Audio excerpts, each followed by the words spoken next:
அல்லேலூயா. நீங்கள் வேதத்தில் பார்க்கும்போது தானியேல் பற்றி நீங்கள் பார்க்கலாம். வசனம் சொல்லுகிறது, 3 ராஜாக்களின் காலத்திலேயும் தானியேலின் காரியம் ஜெயமாக இருந்தது. அல்லேலூயா. பாபிலோன் ராஜ்யத்தில் மிக மோசமான கொடுமையான ராஜாக்கள் தான் ஆண்டு வந்தாங்க. யாரும் ஒரு ஒரு ஒரு அன்புள்ளவனாலாம் பார்க்க முடியாது. மிக கொடூரமான ராஜாக்கள் தான். நேபுகாத்நேச்சார் ரொம்ப நல்லவனா, அவன் ஈட்டியில் குத்தி அந்த ரத்தத்தை என்ன பண்ணுவானா, குடிக்கக்கூடிய அளவுக்கு வெறி பிடித்தவன் நேபுகாத்நேச்சார். பாபிலோன் ராஜாவில் மோசமான கடுமையான ராஜா.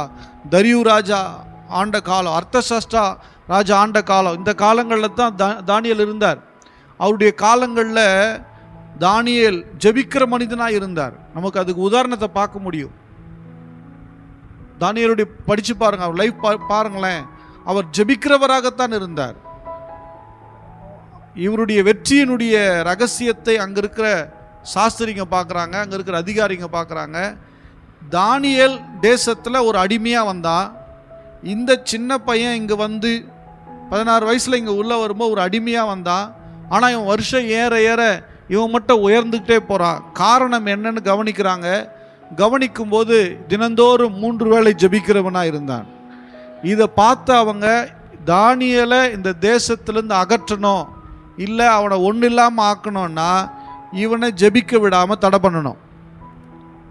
தானியேல் என்ன பண்ணணும்? ஜெபிக்க விடாமல் தடை பண்ணணும். அப்படின்னா என்ன பண்ணுறது? ராஜா கிட்ட போய் ஒரு விண்ணப்பம் வைக்கிறாங்க. இந்த தேசத்தில் நீர்தான் பெரியவர், நீர்தான் வல்லவர், நீர்தான் நல்லவர், நீ ராஜ்யத்தை அப்படி ஆள்றீங்க இப்படி ஆள்றீங்கன்னு சொல்லிட்டு உம்மை தவிர, உங்களை தவிர வேற யாருக்கிட்டையும் விண்ணப்பம் செய்யக்கூடாது. அது மனுஷனோ கடவுளோ யார்கிட்டையும் போயிட்டு கடவுளே எனக்கு இது வேணும் என்ன பண்ணக்கூடாது, கேட்கக்கூடாது.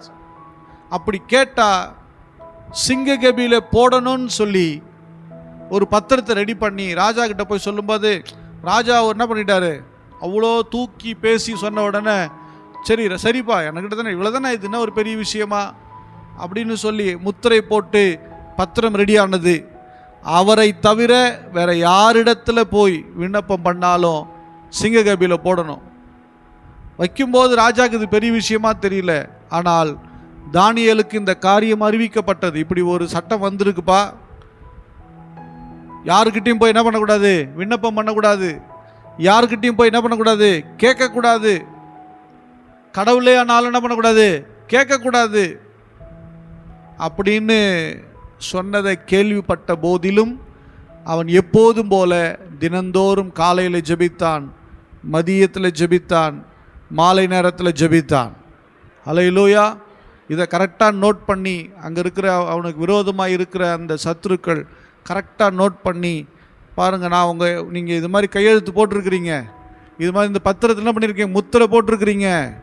இப்போது அவன் தானியேல் தொடர்ந்து ஜெபம் பண்ணிக்கிட்டே இருக்கிறான். அல்லேலூயா.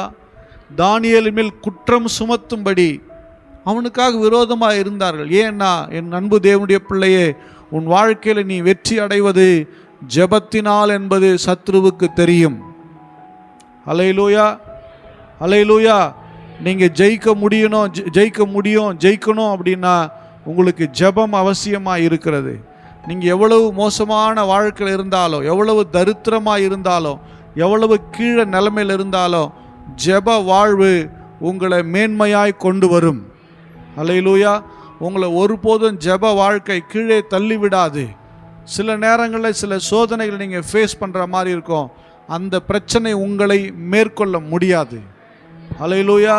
ஜெபிக்கிற உங்களை சத்ரு மேற்கொள்ள மாட்டான், மேற்கொள்ள முடியாது, மேற்கொள்வதற்கு தேவன் அனுமதிப்பதில்லை.